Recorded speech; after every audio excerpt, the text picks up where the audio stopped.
Hey, good morning, guys. It is Friday morning, and I just wanted to make a little video what, I do in the mornings, which is I shave, you know. Ever since I stopped taking testosterone, my hairs aren't growing in as coarse, and as you all could see, I don't know, you see my hair is very thinned out in my body. My back hair has pretty much subsided. Now that I'm back on T, I'm sure it'll all grow back in full force, and I will probably get back hair again. So the next person that's in my life is gonna have to either get used to it or shave me. There is this long handle shaving thing Lena had bought. I didn't really like it. It cut me, and it was just, it just seems really weird to me. It's like this long scratching pose, but it's got, so you're sitting there going like that. The first time I tried it, it took a chunk out of my shoulders. I was like, eh. But, I also noticed that, it's just not growing in as thick. And again, I mentioned in one of the videos that I did yesterday that I've been on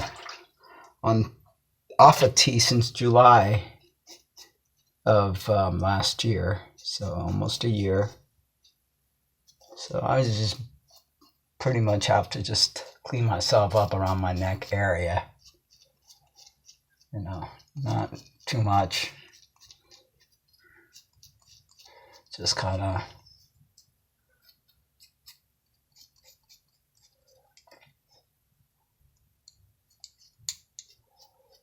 I'm a terrible shaver. I don't have patience. So I was like, I'm surprised I still have a face.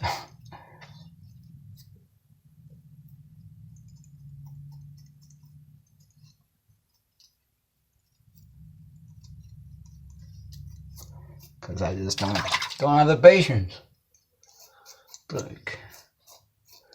But I'm sure the hairs are gonna now grow pretty thick. Leave the beard as is for now. Just keep it trim. I use this Panasonic ERGB40. It's pretty good, and that's what I use, to kind of trim myself. And thinking about even, just instead of going to the barber or whatever, I'm just doing it myself. Save myself $10-15. I'm very frugal. Extremely frugal. Money doesn't grow on trees. So a lesson that my mom taught me from a very young age. And I'm very grateful for that because, I know how to manage money. I know how to make money stretch. So I think that's an important thing that all parents should teach their children. So when they grow up as adults, they're responsible. And don't let that money burn a hole in their pocket, that kind of thing. Because you never know, when you're going to run into a situation where you have to have some money put away to help you through. Another thing that I noticed since I've been off T is my body kind of like Flabsville a bit, even though you can still see some of my six packs, but it's not the same, hard body that I used to have. I mean, and for a 54-year-old is not bad. My scars from my top surgery aren't too bad. The doctor that performed the surgery on me, I was his first. He had never, I ended up cutting myself a little bit. It's because I go too fast. He had never done surgery on a trans guy before. I was his first. He's a reconstructive surgeon. And, I kind of showed him what he had to do, and he felt confident that he could do it. And then he thanked me because he said that I now gave him the ability to be able to work on men with gynecomastia, because there's a lot of guys that come in with other surgeons to get, their gynecomastia taken away. So he was thankful that I I gave him that skill. I had my top surgery and hysterectomy done at the same time in 2003, December 23rd to be exact, or 22nd. I got in the hospital. So I had my surgeries during the holiday season, which I don't advise because they had a skeleton crew on and people were freaking out because I had never seen the likes of me. This was back in 2003, mind you. And I wasn't treated the greatest there, but you know, that's when it all happened.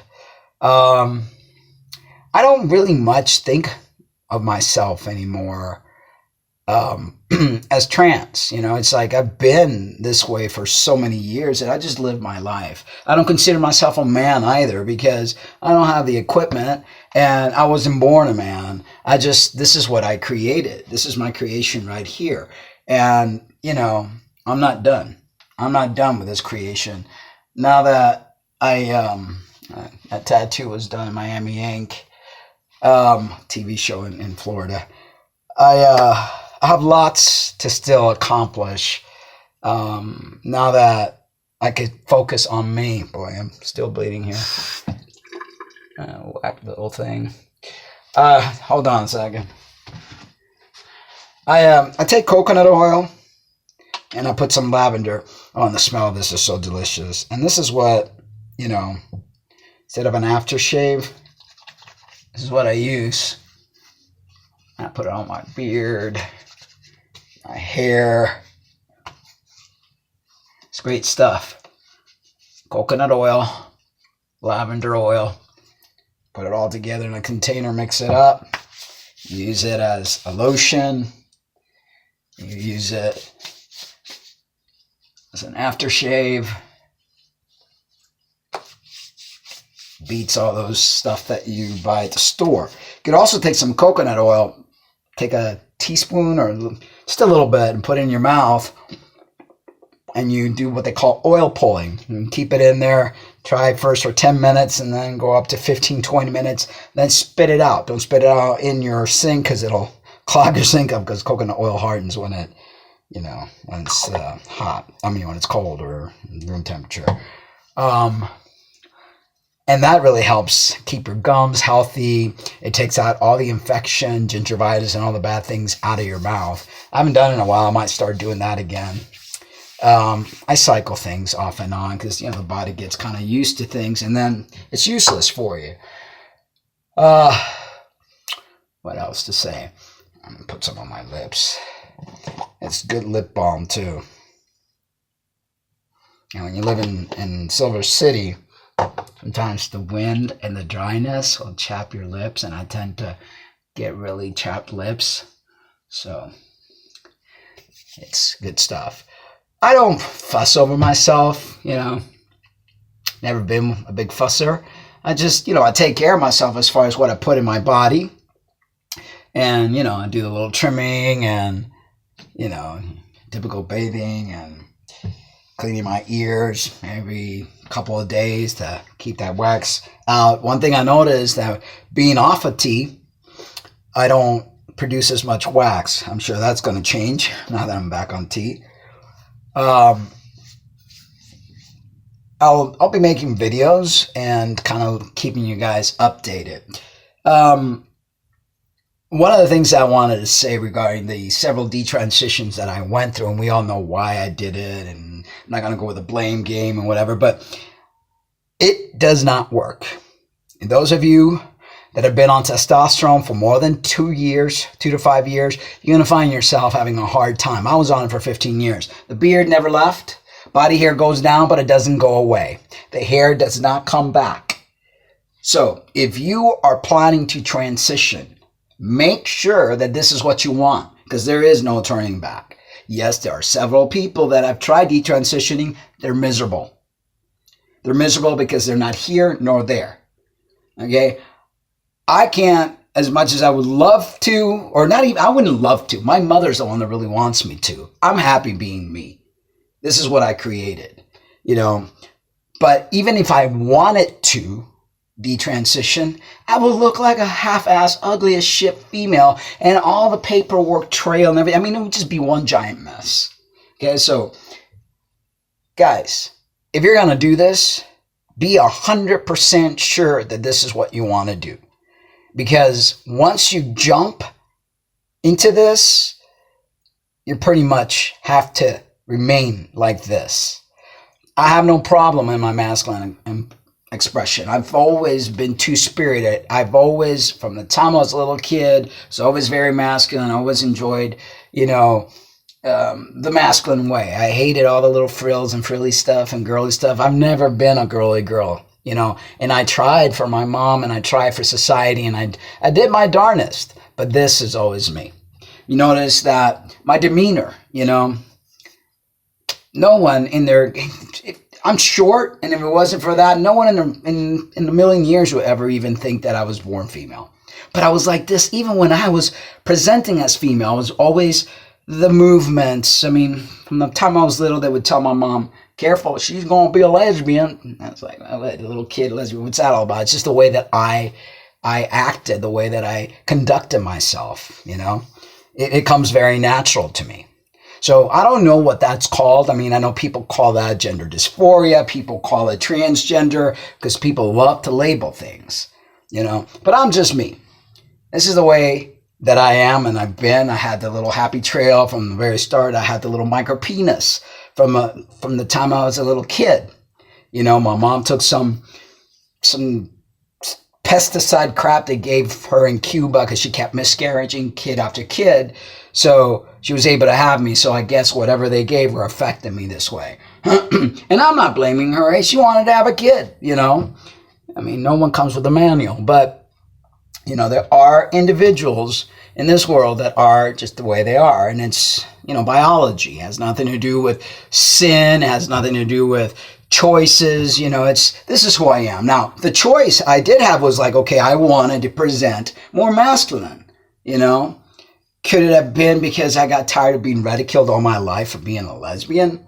I don't know, maybe. And I think a lot of us out there that have transitioned, that was one of the main things that we really worried about was like, what are people thinking about me? We want to just walk around. It's like I remember I was, with Violet. Violet met me as a bodybuilding female. And as soon as I heard about this transing thing, which I hadn't heard because I wasn't really privy to it. I wasn't much an online person. I had a business to run and that was about my life. And so I was like, oh, you mean I could change all this? And I was already a bodybuilder, so I was taking ergogenics to change my body. So I was already starting to get some of the hair and some of the facial hair that I had to shave. So I was like, so I could become a dude and walk around the street with Violet and like be proud and not have to worry about shame and whatever. So that might have played a role in it too. We all have our different reasons, and I'm not judging anyone. I'm done with judge zone, okay? I mean, what happened in the past 3.5 years was very out of character for me. I mean, I've always been a pro-trans advocate. Do I think everybody needs to transition? No. Do I think everybody has, gender dysphoria? No. Do I think that everybody is trans should have gender dysphoria to be able to be trans? No. I think there's no two people that are alike. We all have, our needs. What I think, and I've always thought this, if you have a family, and again, no judgment. These are just my opinion and what I've seen the person that I lived with for the past 3.5 years suffer. If you have a family, okay, don't do it. Don't do it. It's not right. It's not fair. I mean, that's just my opinion. Everybody does what they want to do, but, because it's not just you now. See, I did this and it was just me. I have no kids, nobody. I have nobody to, what's the word I'm looking for? Nobody to worry about or, it's like, it's just me. Me, myself, and I. If I did what I did, I affected me. But, really think about these things, folks, because, then you have to be on a substance pretty much the rest of your life. I tried coming off a tea, and I've done it several times, but it's never really lasted longer than a year because I start feeling the effects. I start looking at my body. I mean, I was looking at some of the other videos that I made in the past when I was off tea. My body gets all little, I don't like it. I don't like the way I look. And now that I'm getting older, I don't want to look flabby and all and dried out and not have the stamina. No sex drive. Never really talked about it so much, but I had zero sex drive. I didn't want to have sex anymore. You know, it's like, it was fine for me. And I used to be very sexual. So, you know, these are things that, you know, most people don't talk about. And I want to talk about it because it's important that people know the facts, the truth. Do I think that testosterone is healthy for you? Anything synthetic is not going to be healthy for you because your cells have to make some sort of adaptation. So, you know, you're putting yourself at risk. But we put ourselves at risk every day when we walk out that door. You know, so you do calculated risk. You try to do things to prevent your body from breaking down, i.e., no smoking, no drinking, eating right, you know, keeping your cholesterol down, checking your blood pressure. You know, this morning I took my blood pressure. It was 106/60 something. I posted it on my Facebook, and my pulse was 50 something. Usually when I get on tea and my blood gets very thick, because that's what happens, your red blood cells get very thick, the pulse goes up and the blood pressure goes up. I'm going to keep an eye on it. I'm taking hawthorn berry and suma, which is an adaptogen. That should keep everything at check, plus the way I eat and I exercise. So if I see that it goes up, I mean, right now I'm starting at 50 milligram dose. I plan to go up to 100, you know, and stay there. But as I increment, if I see things change, then, you know, I will make the adaptation. I just need enough to keep my body healthy and to allow my muscles to get toned, to allow down there not to feel uncomfortable, to get a bit horny, you know, and want to start dating, going out or whatever. I don't want to be some, you know, like, I'm not really interested type of thing. So these are the facts, folks. Anyway, I want to keep making real videos like these and getting ready to head to the gym. I don't like to make these videos long because I know, you know, it's not cool to keep people online too long watching a video. So anyway, guys, I love you. But remember to always love yourselves too.